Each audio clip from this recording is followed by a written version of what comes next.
আজকের ভিডিওতে আমরা আলোচনা করব তুলসী পাতা সম্পর্কে। তুলসী আমাদের বাড়ির বাগানে সহজেই পাওয়া যায়। এটি কেবল একটি সাধারণ গাছই নয়, এর পাতায় লুকিয়ে রয়েছে অসাধারণ ঔষধি গুণ। তুলসী কিভাবে কাজ করে? তুলসী পাতায় থাকে ইউজেনল, রোজমেরিনিক অ্যাসিড, ক্যারিওফিলেন, ওসিমেন, লিনালুল, মিরসেন এর মতো উপাদান, যা আমাদের শরীরের জন্য খুবই কার্যকরী এবং উপকারী।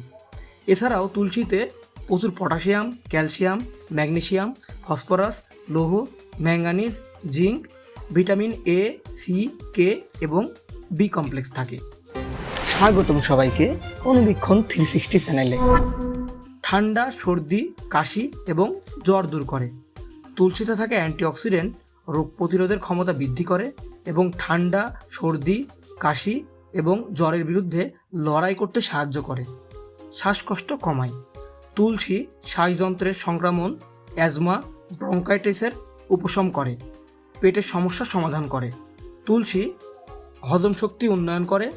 পেট ফাঁপা, অজীর্ণ, অম্লতা দূর করে। মানসিক চাপ কমায়। তুলসী মানসিক চাপ কমায়, উদ্বেগ ও বিষণ্ণতা দূর করে।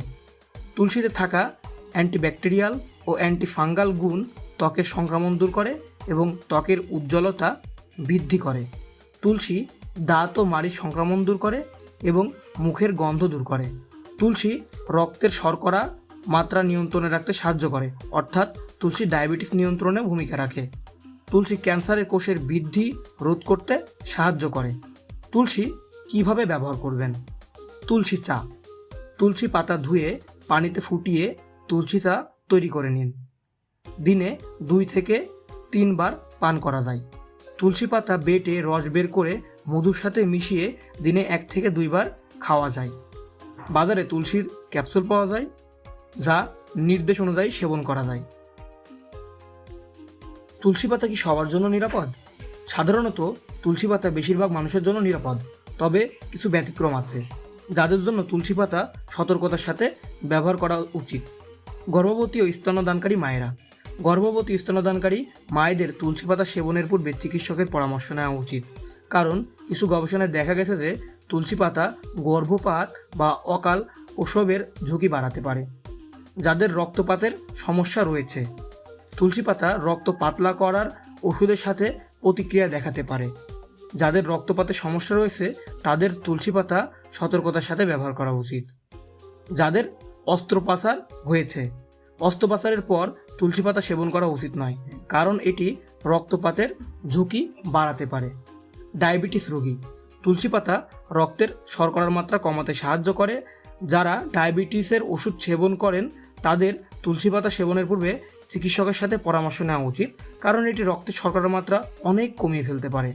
কিডনি বা লিভারের সমস্যাযুক্ত ব্যক্তিরা।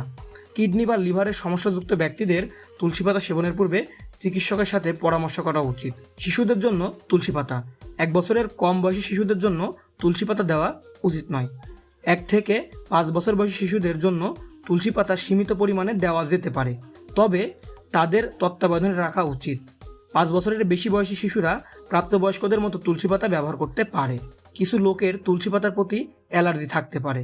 তুলসী পাতা সেবনের পর যদি কোনো অ্যালার্জির লক্ষণ দেখা দেয়, যেমন ফুসকুড়ি, চুলকানি, শ্বাসকষ্ট, তাহলে তাৎক্ষণিকভাবে তুলসী পাতা সেবন বন্ধ করে চিকিৎসকের পরামর্শ নেওয়া উচিত। মনে রাখবেন, তুলসী পাতা একটি ওষুধি গাছ, তবে এটি কোনো ওষুধের বিকল্প নয়। কোনো দীর্ঘস্থায়ী রোগ থাকলে তুলসী পাতা সেবনের পূর্বে চিকিৎসকের সাথে পরামর্শ করা উচিত। আজকে এই পর্যন্তই, দেখা হবে পরবর্তী কোনো ভিডিওতে।